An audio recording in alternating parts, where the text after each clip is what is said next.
over whether Zimbabwean diaspora will get to vote. Zanu-PF under former President Robert Mugabe resisted the diaspora vote in general elections, and his successor Emmerson Mnangagwa is seeking to perpetuate the same standpoint.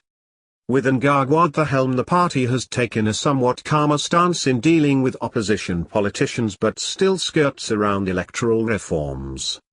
Early in April, Foreign Affairs and International Trade Minister Sibusiso Moyo, while in the United Kingdom on a diplomatic mission, made conflicting statements to journalists about the diaspora vote. In an interview with Bloomberg TV, Moyo said government was working round the clock to make sure Zimbabweans scattered all over the world could cast their votes in the historic coming general elections. However, low down in his statement he said legally and logistically this is not possible. Sources within Zanu-PF told the Times Live that allowing the diaspora vote would be suicidal for the party because there were 2 million plus Zimbabweans outside the country and half of those were probably of voting age. The current voters' roll has over 5 million registered voters, and if the foreign based in their hordes cast ballots they can make a serious difference because most of them are overseas, and they blame the party under Mugabe for economic ruin. They feel the new dispensation is really trying to turn around the country's fortunes, but still they have deep mistrust in Zanu-PF, said a source. Professor Philani Moyo from Fort Hare University added that if the diaspora vote was to be allowed, Zanu-PF would likely meet its electoral baptism. Zanu-PF fears a backlash from these diasporans.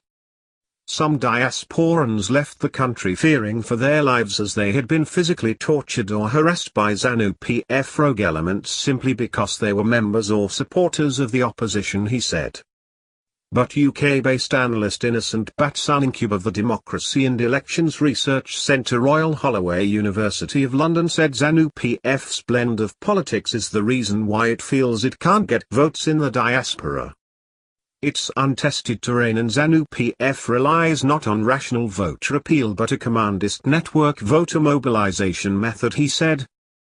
The findings of doctoral research by Dr. Chipo Dendia, titled The Impact of Voter Exit on Party Survival, Evidence from Zimbabwe's Zanu-PF, 2015, were that the context of the growth of the diaspora numbers was directly linked to dissatisfaction with Zanu-PF, hence the party's belief that the diaspora might gift the opposition in terms of numbers. Cube also argued that for Zanu-PF it was a case of keeping to what worked for them because elections were not for experimental purposes. There is strong possibility for the diaspora who are living in more liberal settings to influence the public opinion discourse, swaying the traditionally inward-looking voters, he said. Meanwhile, as the country inches closer to elections, Zanu-PF on Sunday embarked on its primary elections. As results started trickling in on Tuesday, some of the party's heavyweights such as President Mnangagwa's special advisor Christopher Mutsvanga and close ally Manical and Minister of State Opa Mashingery fell by the wayside in what has been widely viewed as a chaotic exercise.